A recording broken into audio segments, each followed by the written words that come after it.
Alright, so I thought I'd do a little walk around on the KDX. Just kind of show off some of the components on this thing. So we'll start at the front. Got Racetech front forks with the gold emulator valves.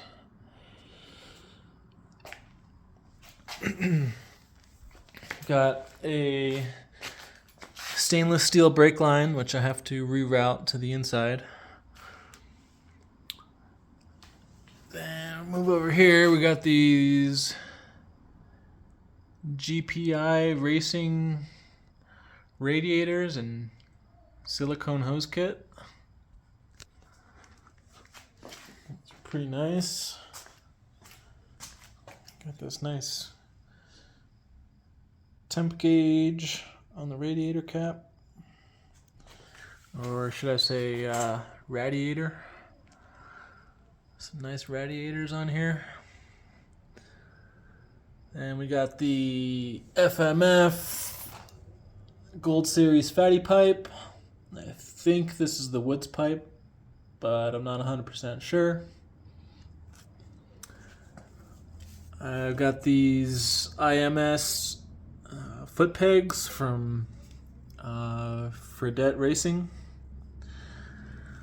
but I have to trim right here a little bit because the Kickstarter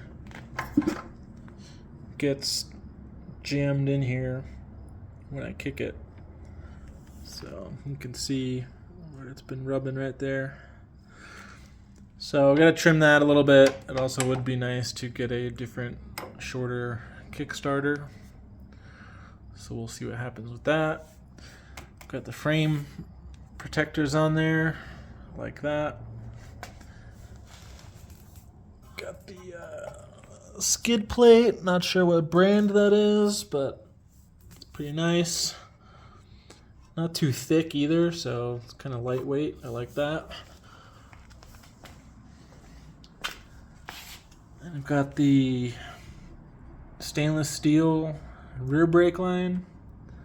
Got a Racetech overhauled rear KYB shock with a green spring. Got the FMF Turbine Core 2 silencer. Right now it's got a Dunlop Geomax AT81 on the rear. I believe this is also a updated fender from something. I'm not sure. Maybe a KDX200. It has a 49 tooth sprocket, which is kind of nice, and the really tight stuff, but I'm thinking about switching back to this 47 just to get a little more cruising speed. I've noticed on this thing, with the 49 tooth sprocket, it feels like it tops out pretty quick. I feel like I can't really go over 45 miles an hour, which is fine most of the time, but when you do get onto some open areas, that would be nice to get a little higher speed out of it. So the 47 is what it comes with stock from what I understand, so I'm going to switch back to that and try it out, and hopefully it doesn't suffer too much low-end performance. But if I don't like it, I can always go back to the 49, so it's nice to have the options. I have this DRP chain guard down here. Also on the rear, I've got the Scott's rear rotor guard. That is a really nice piece. Really happy that's on here. I've got the cutout airbox lid. I've got the filter out right now. Just cleaned it, waiting for it to dry. And I need to check out some of the wiring, make sure that's all good, because when I step on the rear brake, it actually dims the brake light. So when the lights are on, when the bike is running, it's like the brake light is on all the time. And then when I step on the rear brake, it dims it. So it's like it's operating backwards. So, figure that out. What else? Got these, I don't know, unnamed levers on here. Both sides. Actually, was thinking about trimming and cutting this one to make it shorter, because when I try to pull it with 2 fingers, it hits my other fingers, and I feel like I can't disengage the clutch as much as it needs to be. So I might chop that a little bit so it'll clear my other fingers, so I can better use 1 or 2 fingers on there. But yeah, new cables. Got the, the Nibby throttle cable set up. That's nice. It's like half a turn. It's like full throttle. So that's pretty cool. It eliminates also the other cable, so it's just nice and clean setup. And got the Enduro Engineering hand guards. Got the Tusk tube bag. I've got a spare front tube in there.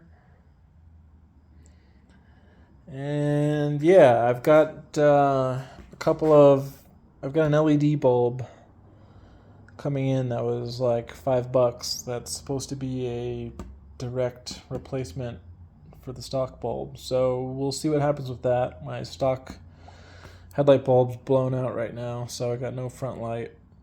I was actually thinking about changing this to maybe a more modern looking light. Not the biggest fan of these 80s, early 90s style headlights. Also, it would be nice to just take this off and keep it, in good condition, because as I understand, they don't really make these anymore. So instead of messing it up, it'd be nice to just maybe put an aftermarket, like a Poly Sport on there, and just kind of throw this in the bin and just save it. What else? I think that's about it. It's, it's got some good mods, but it's still fairly stock overall. Got the stock carb, as far as I know. The motor is all freshly rebuilt, so that's great. Bottom end, top end. It has the Boyson reed setup on there, which I heard isn't the greatest, but it's probably still better than stock. And yeah, I think it's got an O-ring chain on here.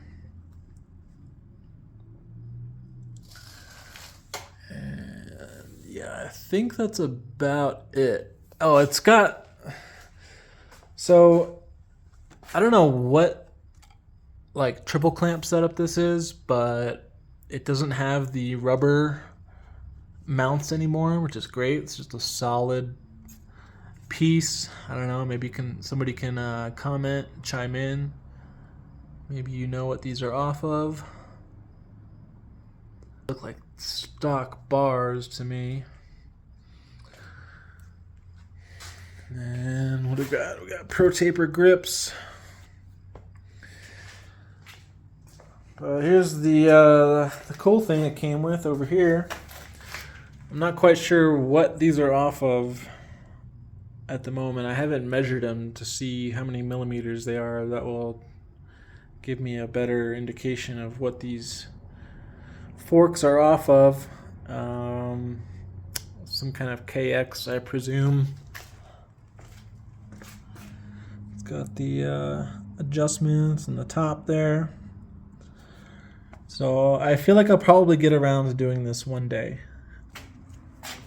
Yeah, like I said, just so I can have better ground clearance. Also, I can switch to the dual piston caliper because this thing is a single piston, not the greatest. It gets the job done, but I would really like to have a dual piston on there.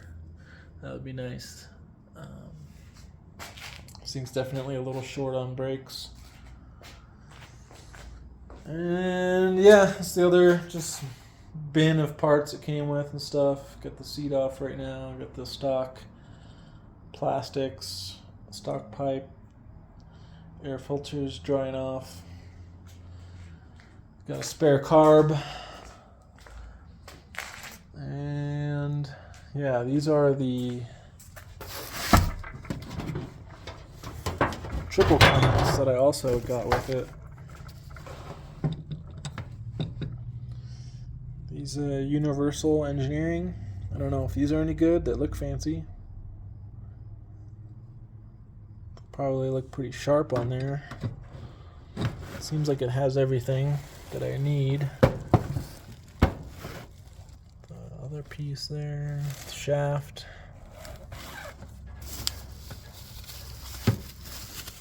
Another brake lever.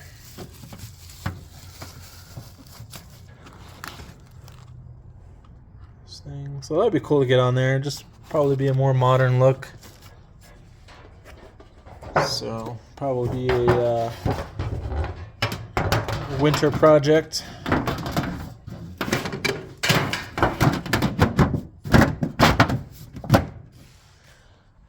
But yeah, I don't know. I mean, these forks, they handle really good. But like I said, a little bit better ground clearance with those. And they're gold. That obviously adds to the coolness. They're also a little bit more adjustable, so that would be cool. But for right now, for this summer, it looks like I'll be rocking these forks for now. They do really good in slow rocky stuff, so I'm gonna keep them on there. I've also got another front wheel. I think this is off of a KX as well to go with that fork setup. It's got a 90 by 100 tire on it.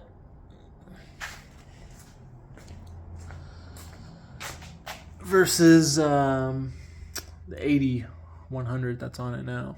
So, but yeah, here it is. Just kind of wanted to show it off a little bit, just so you can see the condition of this thing. Super fucking clean.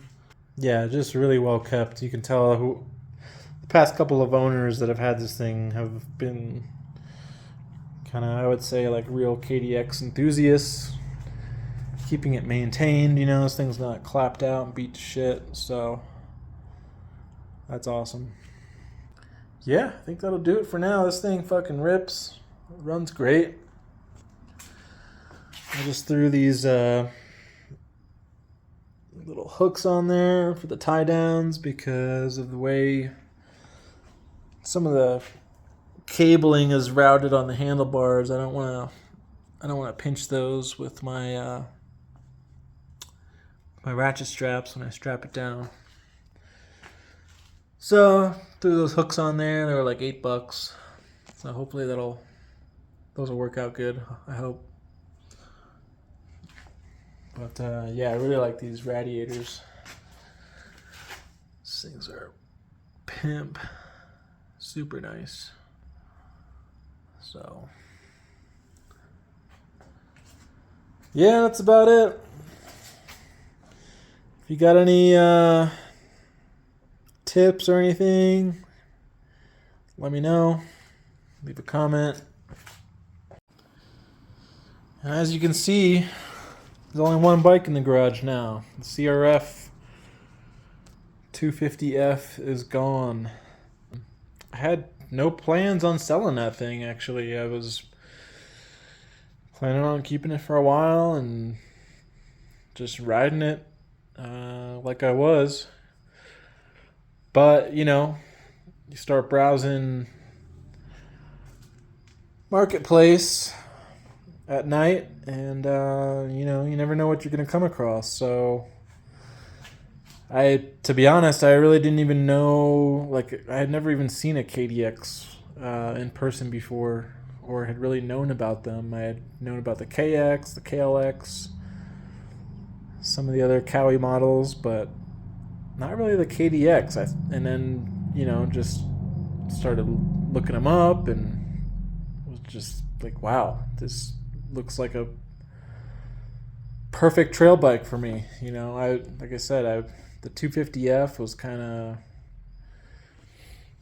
you know, a good starter bike, good trail bike, you know, with suspension upgrades. Kind of turned it into like an OEM plus type of deal. I've been intrigued by the two-stroke thing for a while. The only thing is, I'm not really interested in like a $5,000 KTM, or I don't even know if you can find like a Beta or gas or anything else that cheap. But man, like this thing just kind of fulfills that role of like a affordable, you know, durable two-stroke trail bike. So yeah, decided why the hell not? Let's just go for it. So yeah, it was local to me, which is also another huge plus. I kind of live, you know, not in a big metropolitan area, so buying and selling stuff is always a challenge. You know, it's you either get lucky and find something local, or you drive 3 hours to the, you know, next biggest city to go pick something up, and hopefully it works out. But yeah, this thing was, I mean, 10 minutes away from where I live. Impeccable shape. And yeah, took it for a test ride. And I was like, okay, this is it. I'm hooked. So yeah, posted the CRF for sale, and it was gone in 2 days. So hopefully the new owners will be enjoying it. But yeah, I mean, the plus side on this thing, I have no payment on it. The CRF, you know, I still owed like $3,000 on. And once I thought about it, I'm like, you know, I could have a really nice bike for cash that'll pretty much do everything that I'm interested in doing. And the monthly payment wasn't much, but, you know, I thought about it. I'm like, yeah, I could ditch that monthly payment, you know. Yeah, that would be nice on the wallet. So yeah, this thing does everything the CRF 250F did and more. You know, it's kind of seems wacky to go from EFI 4-stroke to a carbureted 2-stroke. I kind of swore off carburetors for a while, but here we are. But again, the other huge selling point on this was the rebuilt engine. So just gonna keep on top of it, you know, making sure I'm doing the right maintenance. But hopefully I can get a lot of use out of this bottom end. You know, maybe I can get 2-3 years out of the top end. So yeah, I'm trying to use ethanol-free gas as much as I can to keep the carb from gumming up. So yeah, hopefully that'll last for a while. Everything's pretty much been gone, you know, has been gone through already. So yeah, a lot more than 2,500 was put into this bike. So, you know, it's kind of on the high end. I know, you know, a handful of years ago, these things were going for like $1,000 or less. So it seems from what I've learned in my research. But you know how used vehicle prices are these days. I still feel like for what you get on this thing, you know, for the 2500, I mean, ready to go, needs nothing, you know, just a couple little things I want to do to it just for my liking, but yeah. So I couldn't resist. I had to jump on this, so yeah, it's a ton of fun. I'm enjoying it. Just hope it stays reliable, which it should. All right, thanks for watching. See you out on the trail in the next video.